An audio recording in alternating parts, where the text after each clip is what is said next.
you all so very much for being here today. So why did you decide to bring this forward? I'm sorry if I missed it if the scrums were still going on. Was there a personal reason for you? Yes, in my family I've had infant loss. Sorry to prod, but yourself or my children? daughter. And so I'm actually just wondering if you guys could all tell me your names again so I have them all. And are you all here with PAIL or? Yes. Okay. So I know you're Jamie. Jamie McCleary. Okay. And Michelle Lafontaine. Wendy Moulsdale. so Wendy, you're a nurse as well. A nurse practitioner, A yes. nurse practitioner. Okay. So in your experience from the medical side of things, are there associated costs and detriments to the healthcare system by not addressing this issue? Oh, definitely. A key area that perhaps we didn't really touch on is when the bereaved couple need to return to work and the delay that can ensue there because of the mental anguish. So they can experience something called disenfranchised grief, which means their grief is not acknowledged and is maybe not dealt with, or they haven't had an opportunity to be supported as they work through their grief and their feelings of loss. And so imagine that the father or the partner needs to go back to work maybe even the next day or a week later, and imagine that situation of going into the workplace and how non-productive he or she probably will be from the strain and the pain of the loss. So when you observed the difference, I thought it was really interesting. I hadn't heard much about the counseling at Mount Sinai, but have you observed a bit of the difference between families who get access to that and those who don't? Or maybe one of you might be able to speak to. Yeah, I might defer that to Michelle and Jamie. For me, it was very positive because they acknowledge the fear after the loss. So I was able to go in every few weeks for ultrasounds just to confirm that the baby was growing and he was healthy. I was able to speak with the perinatal psychiatrist in Mount Sinai. So we had the counseling supports and we had the physical supports. They did testing of all natures, trying to find out if there was a specific reason that not only did I lose my babies, but that they died so similarly. So it was very comprehensive, and it was they made it easy.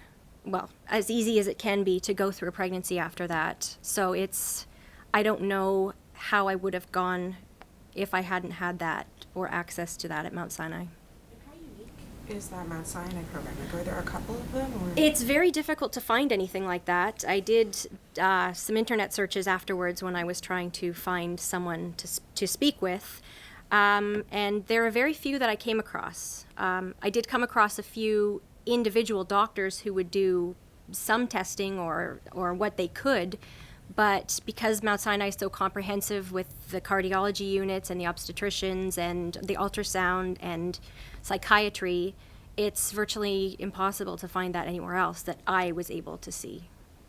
I could perhaps speak to that at Sunnybrook there is a high-risk obstetrical unit and a subsequent pregnancy program that has been highly successful and meaningful for families. We certainly see improved care in the fact that as these babies perhaps come to me in the neonatal intensive care unit, I see a very well detailed history provided by the advanced practice nurse that helps run that clinic, so that I can then be immediately aware of the increased need for support and sensitivity for this family, and then I can alert the team in the neonatal ICU about their previous losses and how we need to especially surround them with support as they fear the loss now perhaps of this premature baby that's been born.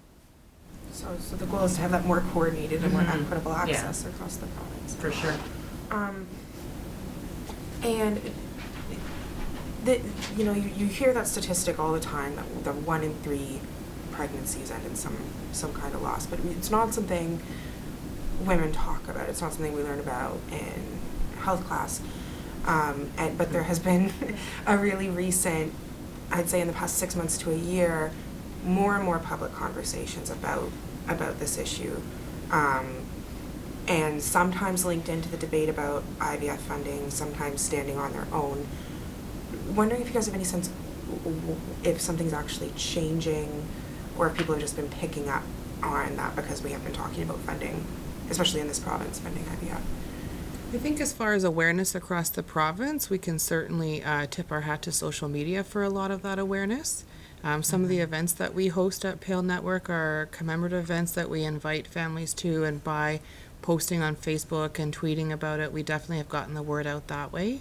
I also believe that when we're looking at other areas of funding that are being introduced, such as you mentioned the IVF coverage being brought forward, that anytime there's a conversation about potential pregnancy or potential pregnancy loss, then we do as volunteers at PAIL Network try to get our voices heard.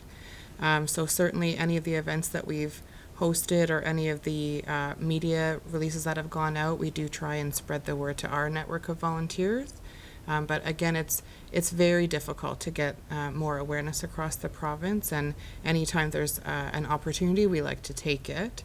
I think the other part that we maybe didn't touch on so much is how it impacts on the rest of the family as well. That primarily we do hear a lot about mothers, but those mothers don't live in isolation. They are part of a larger family, so there are certainly impacts on the economic well-being of the rest of the family, never mind the psychosocial needs of the rest of the family as well.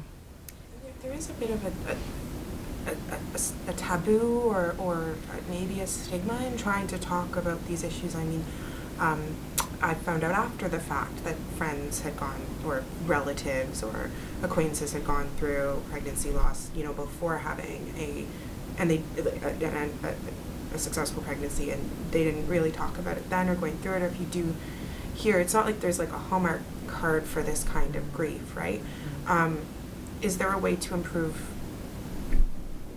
the way we talk about it with people, like the way those social networks around a grieving family can better help them? Because I think sometimes if you're on the outside looking in, you don't know what to say or what to do, because there isn't that social script like there is for like a more traditional death. I think a lot of it is beginning with the parents and the families themselves, because as we do go into organizations like PAIL, and as more and more things like the peer-led groups develop, more and more people are accessing their own feelings and their own processes, so they're more comfortable in their grief and their position in the rest of society, and they're more able to walk out and say, oh no, I have 4 children instead of 2 children.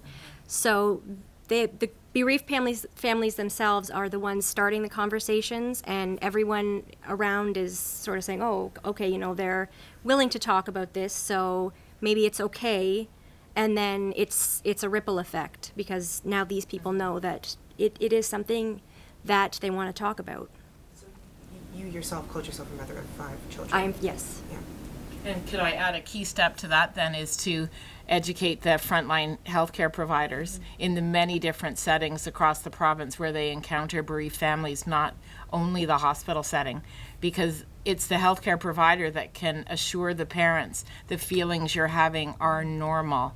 It's okay, and we encourage you to talk about your baby, to name your baby if that is culturally your choice, but we want the frontline healthcare providers to be able to reassure the parents right from the discovery of the loss that we can be a support and a resource to them. And then when they leave the healthcare environment, they already have a few tools with them to help them through.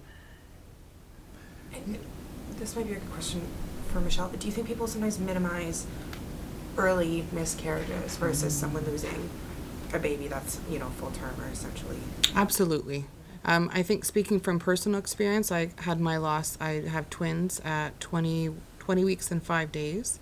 At the time, I was working for a nonprofit organization who was trying to be helpful, and in doing so, sent a letter to clients of mine to let them know that I had had a miscarriage. And to me, having a miscarriage, having babies at 20 weeks, or having babies at 39 weeks, a loss is a loss. And we at PAIL Network just this year have really tried to focus our efforts on those early losses. We do have printed materials available for the public, and we really have tried to focus some of that awareness so that parents who do suffer a miscarriage are perhaps given additional bereavement time from work, that workplaces and the rest of society can be a little bit more sensitive to what that loss would feel like. I think what really stands out for the bereaved loss community or for the bereaved parents community is that there really is no word to describe what's happened. When you lose a spouse, you're a widow. When parents are passing away, then you become an orphan as their child. But there's no word to describe what happens when you lose a baby or lose a child. And so really we're trying to explain to everyone around us, starting with our immediate circles, how intense that loss is, so that we can continue to move forward in the healing. So how did PAIL get started? Wendy, I can pass to you. Oh, for sure. In 1992, a group of bereaved parents who actually were experiencing their losses quite close together in the NICU at the Hospital for Sick Children realized that stepping forward into the world, their community couldn't offer them any support.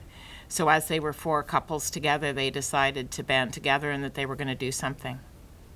And then you got involved after your loss. Yeah, and I think, the other piece of it for me was that I didn't become aware of PAIL Network from my healthcare providers.